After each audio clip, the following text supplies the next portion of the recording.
Hello there, ladies, gentlemen, boys, and girls. My name is Anton Risk, and it's been a very long time since I've had the opportunity to speak to my audience. This, of course, has been due to factors outside of my control in the form of study and, of course, other endeavours that I have not been able to ignore.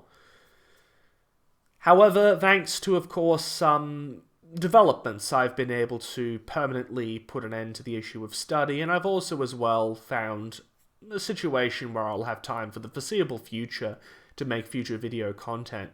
And for this reason, we'll be doing a little bit of experimental content today in discussing Australia's recent adventures.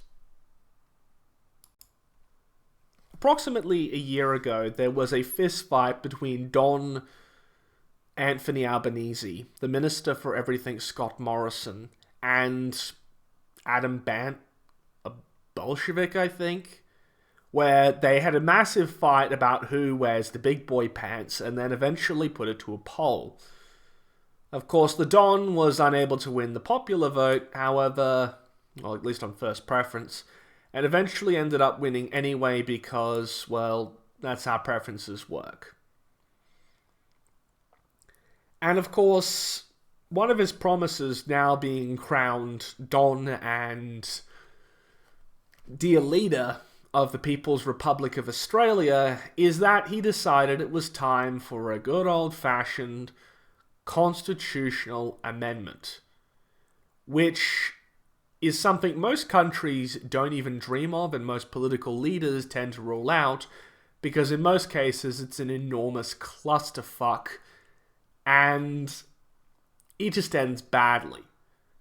Australia, of course, is no particular exemption as the majority of constitutional amendments in Australia's history go down in fucking flames.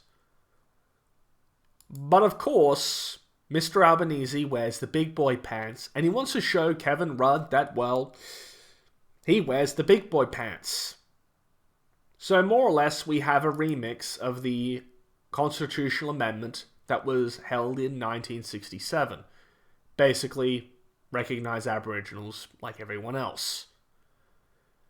That wasn't enough, so of course we have yet another amendment. And the basic concept is relatively simple. Will you support the addition of, effectively speaking, an advisory third chamber to the Parliament? Pretty much a racial council on the part of Aboriginals to consult with the Australian Federal Parliament.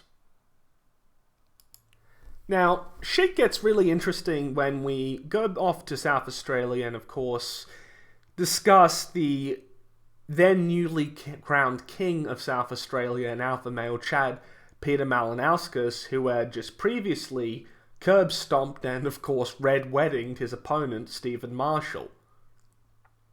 You see, rather than, of course, doing what Don Albanese attempted to do, the King of South Australia, Mr. Peter Malinauskas, decided instead to make an advisory body to Parliament, except pretty much doing so through legislation. David Spears, well, I don't exactly know what he did, because, well, who cares? And, well, they more or less did what the Don was wanting to do, except through legislation, costing sweet fuck all and really upsetting no one. The law passed, the advisory body was created, the sun rose, the sun fell. No one really gave a shit. But this is where shit gets even more interesting. Where it gets interesting is that the Don and our dear leader Anthony Albanese has been in Parliament since the Paleolithic period. As such, he's been witness to many governments rising and falling. And you'd hope that this would give him some sense of pragmatism. So rather than, of course, trying to do a constitutional amendment, you'd assume he would go for something like legislation, such as what the King of South Australia did. But the reality is this. The Don wanted to show everyone he wore the big boy pants. He wanted to show Julia Gillard and Kevin Rudd that he was the one who was wearing the big boy pants and had accomplished the most out of all of them. And so began an enormous debate over a constitutional amendment of doing what the King of South Australia did, except through legislation. So began the debate over the constitutional amendment that is the voice to Parliament. And well, yeah, this happened. And that is what we're going to analyze today. The ignition point, of course, was the Uluru Statement.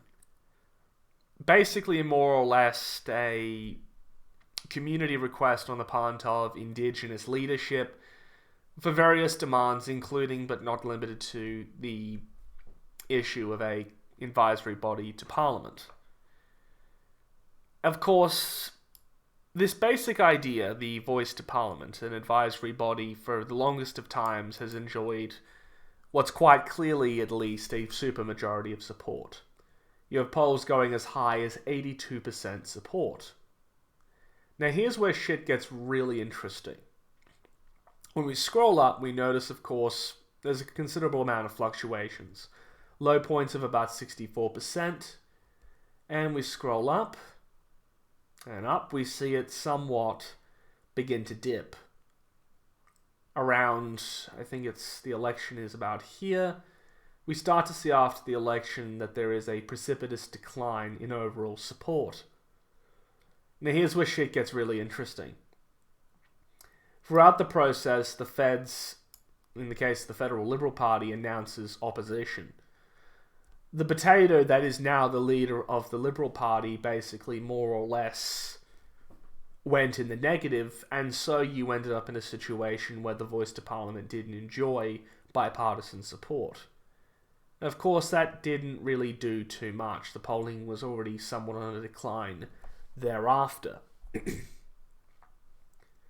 Of course, as time went by, we saw for the first time here a flip.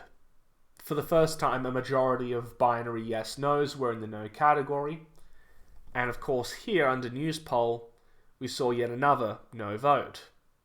Not particularly compelling, the majority of votes are still in the affirmative. Well, this is when shit gets real. July. And a poll by the ALP itself. 14,000 people, with a slim minority of which voting in the affirmative. This is where things go straight off a cliff. 46, 54, 48, 52, 44, 56, and down the shitter it goes. Of course, there are two sets of polls. Because of the fact that a constitutional amendment requires a majority of the 6 states, and of course a majority of the electorate, we do have to consider, of course, the position of each state, and in this situation, it becomes pretty dire for Don Albanese, our dear leader. In the case of the most popular state, New South Wales, the previous polls, more or less since July, pretty much universally show a negative. So, effectively speaking, the voice is likely defeated on the constitutional amendment, is likely defeated in New South Wales just by virtue of how close it is and the trajectory of the polling. Victoria is a dead-on swing state, and Queensland, Western Australia and South Australia are effectively already no, along with Tasmania. As such, more or less, the fate of this constitutional amendment, according to these numbers, would at least indicate that the probability of them winning a majority of states isn't exactly working in their favour. Now, I think we've been able to establish that the Don and our dear leader, Don Albanese, is probably fucked. But the question is, how badly fucked is he? Let's more or less take a look at the numbers here, and we're of course making a few assumptions of what I've recorded. This will of course be posted to the description for later. More or less based on 2022 turnout of roughly 89%, there are approximately 4.7 somewhat million Labour voters, the party of Don Albanese, and there are 5.2 million voters for the Coalition. Basically, more or less the party of the potato. In third place is the Greens, the environmentalists run by Adam Bandt and a few other firebrands. Pretty much left-wing populists, sort of like Bernie Sanders, that kind of thing. Then we have the right-wing populists in the form of One Nation. Now, this number is slightly deceptive since One Nation and United Palmer Party and so on and so forth and Katter are all put into the others category. So, of course, it does give the illusion of their numbers being somewhat smaller than they really are, in the sense that, again, the two right-wing populists would probably constitute some 1.4 million for my previous calculations. However, more or less, we can deduct about 700,000 people from the others category when it comes to, very explicit affiliation. As such, we have a total of 17,200,000 somewhat voters who are more or less on the table. So, of course, to discuss the issue of previous not constitutional amendments but plebiscites, we had the whole gay marriage debacle, and the polls more or less showed us that there was, again, 63% chance of victory, and there was a total voter pool of roughly 33% of people who were no, in the no camp. This ended up being 61-38, so the polls can be said to be relatively decent. However, the turnout for this was quite a bit lower than it was for the federal election. The federal election was effectively 90%, whereas the turnout for this postal plebiscite was roughly 80%. There are, of course, some pretty serious concerns about turnout originally, however, that never materialized. But it's worth mentioning as well that the Republican vote in the 1990s, late 1990s specifically, was able to pull some 95.1% of voters. Now, we need to talk about, of course, support by party based on that Wikipedia page that we mentioned previously, and I've decided on a cutoff roughly of any sort of information on or after July. And the reason for this is because it's very, very clear that there is a pretty significant sea change in public opinion over the course of that period. So around starting July, and of course the beginning of the Labour poll here, you saw a pretty massive flip in public opinion. So that's the starting point.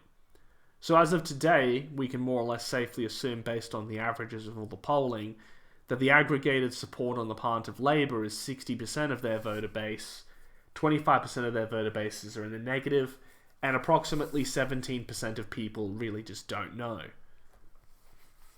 The Coalition, or the major opposition, 27.6% in the affirmative, 63% no, and 11% don't know.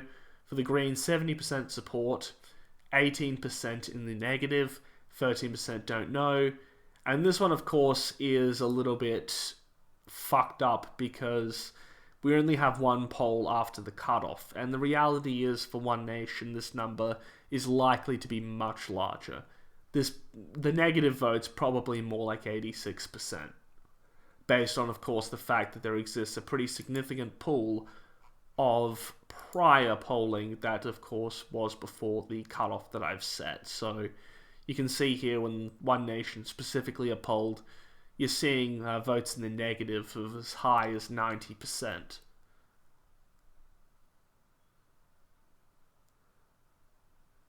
So back to the data.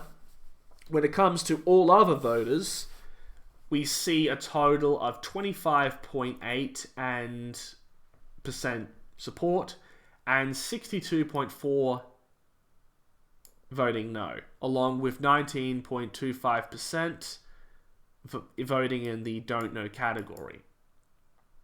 Now, this is where shit gets really interesting, and I had to do a little bit of guesswork on this one. Where do the don't knows go? And this is something based on the latest polls, just doing a little bit of deduction. I was able to figure out more or less the don't knows split pretty much down the middle. half more or less support yes and half support no. So the baseline number of hard yes votes is 6.8 million and 8.3 million in the form of no votes, based on all of the numbers available here. The coalition, of course, being larger and other voters being, again, a very large pool of voters. And as such, I'm more or less able to extrapolate the final results being just shy of 10 million no votes and about 8.2 million yes votes, meaning that based on party affiliation, the no vote would win by about 1 million, basically 1.5 million. Now, more or less, when it comes to average support, since the binary has flipped in aggregate, we have approximately 45% answering yes, and no, we have approximately 54%. So based on 2022 turnout, that's a grand total of 7.7 million yes votes and 9.3 million no votes. What that effectively means in this case is that according to party affiliation and according to, of course, general support, the yes campaign loses this referendum by 1.5 to 4. Basically 1.5 million votes for each if you round them up. Now, when it comes to the states, this is a complete mess. On average, the chances are that, according to the numbers, New South Wales will go no. Of course, I've noted there's very little data on the don't know, so I've decided to ignore that category. When it comes to the averages, Victoria is dead heat, so it's potentially likely to go either way. Queensland is pretty much a dead no, since there just isn't the support. Western Australia, likewise, is pretty safely no. South Australia, or the Kingdom of South Australia, is 45 to 47, so the chances are it will go no. Whereas Tasmania is, I would probably say, out of all of them, the highest likelihood of going yes. What that effectively means is that we have a swing state in the form of Victoria, which is a dead heat based on all of the polling. And we, of course, see Tasmania as a yes, whereas the rest of the states go no. Now, of course, with all this being said, and me, of course, predicting that this whole thing will go down in flames, you do have to ask yourself, why exactly would a constitutional amendment regarding racial issues fail? And well, if we look at the Ipsos data, which is actually pretty interesting, we can see the major considerations that exist right now as cost of living, housing, healthcare, the economy, and crime. If we look even more deeply into this data, which I'll go ahead and do now if I can, open the latest issue, and we scroll down, we can see that there is, of course, categories of information related to, again, over time, the major issues applicable to the average person, or at least according to respondents.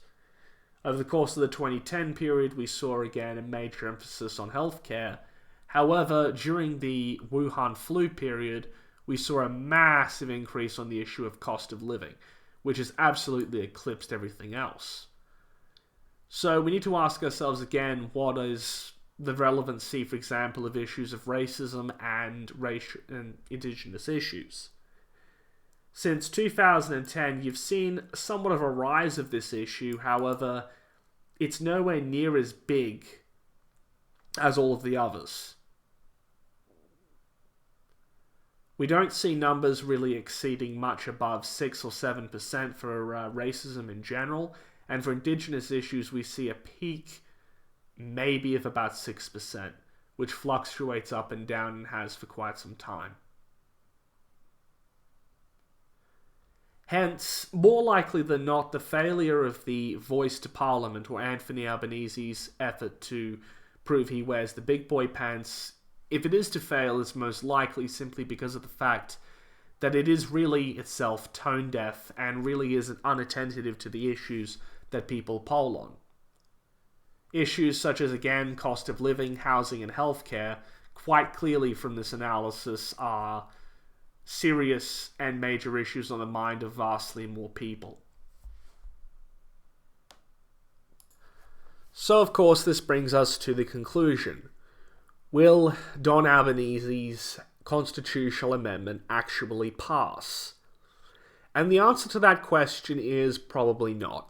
I would say 70% chance of failure, 30% chance of success. And the reason is because, simply put, it's completely tone deaf to the situation the vast majority of the electorate find themselves in. The majority of the electorate simply do not care about racial issues when their asbestos-laden house more or less is both grossly overvalued and their mortgage is massive. So the issue of cost of living, as mentioned previously on Ipsos, really is likely to take primacy over what realistically isn't something the majority of the electorate at the moment care about. Now, of course, there is the inevitable question of what this does to the Don's leadership. And this is where I think more or less it depends on how this fails and by how much. Of course, if Albanese ultimately succeeds in his constitutional amendment, he will pretty comfortably go on to lead the Labour Party until the sun goes cold or until they lose another election. However, in the more likely outcome of failure, I more or less predict that if he ultimately ends up losing by less than 55%, then chances are he will walk away bruised and beaten. However, he will walk away fundamentally successful as Prime Minister, for at least trying. Now, if this whole thing ends up losing by more than 55%, I do see it being very likely that Don Albanese, specifically our dear leader, will find himself ultimately being challenged by his leadership by one of the, let's just say, bottom feeders in the Labour Party, in which he'll probably end up losing said vote.